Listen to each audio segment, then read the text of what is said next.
For quite some time now, something has bothered me seriously. Okay. And I thought maybe I was the only person who was being worried about the same issue.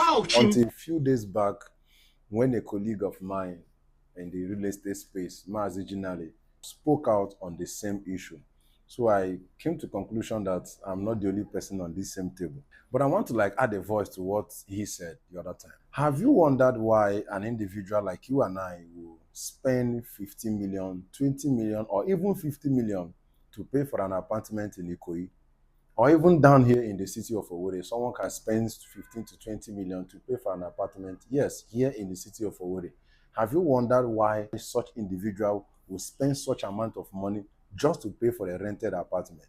The answer is simple: the environment.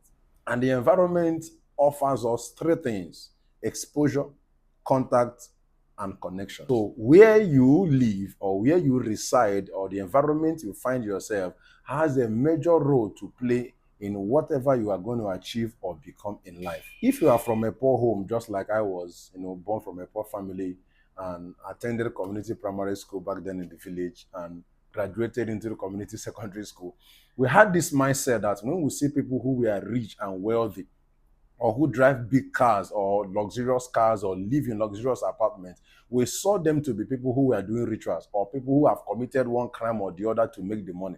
Because the mindset we had from the poor background made us to believe that anyone who doesn't look poor like we are, the person was doing the wrong thing.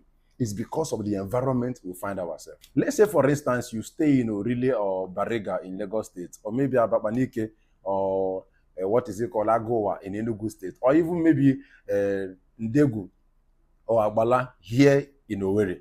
You will find out that the people in your environment or people you find yourself in that environment, if you're able to build a house and you're raising a family, you will discover that the people in that environment are the people that look like you. Even your children will find it difficult to come outside your house to play.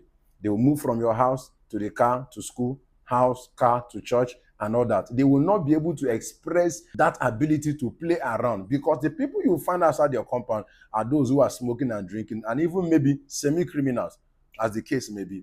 But have you wondered those children that their parents live inside Royal Garden Estate or where, or maybe Udenwa Estate or Civic Center? They could come out on Saturday morning to do road work. They could come out in the evening to ride bicycle. They could come out in the evening to play around. And the kids and the children they will mingle with are people from the same kind of background. So at the early stage of their life, they will start building connections and contacts that will help them to excel when they grow up. But think about you and I. I'm not saying that you shouldn't go for what you can afford at the moment, where you can afford it, to buy a land or buy a property and build the house you can afford, that you shouldn't do that. That is not what I mean. What I mean is that in the essence of your affordability, just have in mind that that is not all there is, that there is more. Okay, let's look at another case study. If you fly the airplane, for instance, when you fly business class or first class, you will find out that the kind of individuals and the connections and the contacts you will make about your business and your welfare will be different from those at the economy class. It's because of the environment. So please, in all that you are doing at the moment, change the mindset that that affordability or that local environment is all there is. Or you see that people who are wealthy or who are rich are people that have committed crime. No, all of them are not people who have committed crime. So in order we are trying to manage what we can afford, let us also strive, you and I, strive so that we will get to that stop where we will be like others. Because there are four things you should take note of in your life: where you live, where your children go to school, where you shop, and where you go to eat. You find out there are some rich and wealthy people in the city of Owerri. You have not been able to see them any day you go to that mama put in Akwakoma or that one in Oji to go and eat. People you see there are local people like you and I. People like us, average people like us, poor people like us. Not those people, because they cannot come there. But when you're looking for such contact that will take you to the next level, then you need to change these things.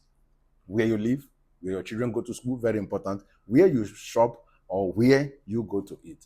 These things will be able to enhance and change your business perspective. I still remain your brother, Chima Trafford, and I'm still in the business of helping individuals to make smart, safe, and profitable real estate investments that generates them consistent cash flow and income to fund their dream home. So when you need a property, you know what to do. You can save this video and also share it to your friends. so that we can help change our mindset for a better future. Shalom.